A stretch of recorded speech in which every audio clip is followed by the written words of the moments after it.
ان قدروں کے لیے، سچ، انصاف، محبت، آزادی اور صلح کے لیے، ان کے قیام کے لیے جو سب سے بڑی ضرورت ہے وہ قربانی کی ضرورت ہے۔ اور قربانی کیا ہے؟ وہ محبت ہے۔ اس لیے اس نے کہا کہ تم ایک دوسرے سے محبت کرو۔ وہ جانتا تھا کہ سوائے محبت کے دنیا میں کسی طرح بھی نہ سچ قائم ہو سکتا ہے، نہ انصاف قائم ہو سکتا ہے، نہ آزادی قائم ہو سکتی ہے، نہ صلح آ سکتی ہے۔ اور اس محبت ہی کو اس نے ساری انسانی نسل کا، انسانی زندگی کا ایک مرکز بنا دیا، اور وہ اس حد تک گیا کہ اس نے اپنی جان دے دی۔ اور اس نے کہا ہمیں کیا کہا؟ اس نے پوری دنیا کو کہا کہ ایک دوسرے سے محبت کرو، ایک دوسرے کو پیار کرو، لیکن کیسا پیار؟ جیسا میں نے تم سے کیا۔ اور اس نے جو پیار ہمیں کر کے دکھایا ہے، وہ ہمارے سامنے وہ انتہائی زبردست قسم کا پیار ہے۔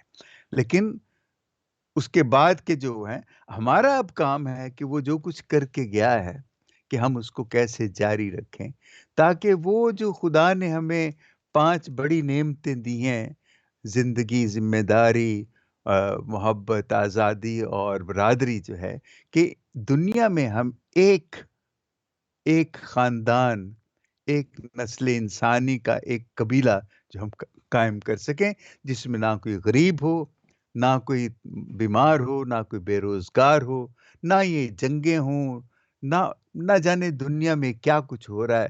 اگر ہم سوچیں تو صرف دیکھیں یہ کتنا کچھ ہے دنیا میں، اور یسوع نے صرف ایک بات کی کہ میں تم سے کہتا ہوں کہ ایک دوسرے سے پیار کرو، اور اس میں اتنی بڑی صداقت اور اتنا، آپ اسے کہہ لیں کہ علم ہے، اور اس میں کیا کچھ ہے اس پہ، مطلب آپ دن رات اس پہ بات کر سکتے ہیں، اس پہ سوچ بچار کر سکتے ہیں کہ محبت ہی جو ہے وہ انسان کی ان تمام تکلیفوں کا تے۔ اب میں ہمیشہ یہ دیکھتا ہوں کہ کیوں ایسے ہوا، کیوں خدا نے، یسوع نے محبت کی بات کی کہ محبت ہونی چاہیے۔ ایک ہمارے مقدس تھے، ایرینیس ان کا نام تھا۔ وہ ان کا ایک بڑا مشہور قول ہے، اور وہ دنیا میں بڑا استعمال کیا جاتا ہے۔ اس میں ہے کہ the glory of God is man fully alive، کہ خدا کو جلال اس وقت ہی دیا جا سکتا ہے کہ جب انسان مکمل طور پر زندہ ہو۔ اور مکمل طور پر زندہ کب ہوتا ہے؟ جب وہ ایسی محبت کر سکتا ہے جیسی یسوع نے کی۔ اور انہوں نے آگے چل کے کہا کہ انسان کی جو زندگی ہے، life of man is the vision of God, کہ جو خدا کا جو زندگی جو ہے نا، یہ خدا کی اس سوچ کا نتیجہ ہے۔ پتہ نہیں خدا نے کیا سوچ کے زندگی، کتنی خوبصورت زندگی بنائی، ہم کتنا پیار کرتے ہیں زندگی کو، ہم کتنا اس کا خیال رکھتے ہیں، اور اس نے یہ بنائی۔ لیکن یہ ہے کہ دوسروں کی زندگی یا زندگی کو جس شکل میں بھی پانا، اس کو اسی طرح پیار کرنا جیسے اپنی زندگی کا۔ یہ تو ہمارا مقصد ہے، تاکہ خدا کو جلال ہم دے سکیں۔ یہ ایک بہت بڑی ایک حقیقت۔ امریکن تھنکر ہیں، ٹرینر ہیں بڑے، ان کا نام ٹونی رابنز ہے۔ انہوں نے بڑی اچھی ایک بات کی، انہوں نے کہا کہ life is in giving, living life is in giving. کتنی چھوٹی سی بات ہے کہ دینا ہی زندگی ہے، دینا ہی، یہ قربانی کی ایک شکل ہے۔ اور یہ قربانی کو بڑی شکلوں میں بیان کیا گیا ہے اور بتایا گیا ہے۔ اور یسوع نے تو بڑا، بس ایک لائن میں اس نے کہہ دیا کہ میں تمہیں حکم دیتا ہوں کہ ایک دوسرے سے پیار کرو، اور کیسا پیار کرو، یہ آپ میں ہم سب جانتے ہیں کہ جس پیار کی وہ بات کرتا ہے۔ ہم باتیں تو بہت پیار کی کرتے ہیں، لیکن ابھی تک ہمارے پاس کوئی ایسا لاہ عمل نہیں ہے کہ جس کو ہم عملی طور پہ کہہ سکیں کہ یہ طریقہ ہے محبت قائم کرنے کا۔ تو میں سوچتا ہوں کہ اسے کسی لاہے عمل کی ضرورت نہیں ہے. یہ بس ہم سوچ لیں، میں سوچ لوں، آپ سوچ لیں، ہر کوئی ہم میں سوچ لے کہ ہم نے جیسے یسوع نے کہا ویسے کرنا ہے. کہ کیا ہم قربانی کے لیے تیار ہیں؟ کیا ہم خدمت کے لیے تیار ہیں؟ بس یہ 2 چیزیں ہم اپنے ذہن میں رکھیں کہ ہم اپنے وقت کے حساب سے، اپنی صلاحیتوں کے حساب سے، اپنی دولت کے حساب سے ہم کس طریقے سے قربانی دے سکتے ہیں، اور اس قربانی کے ذریعے ہم اس دنیا میں محبت اور امن قائم کر سکتے ہیں.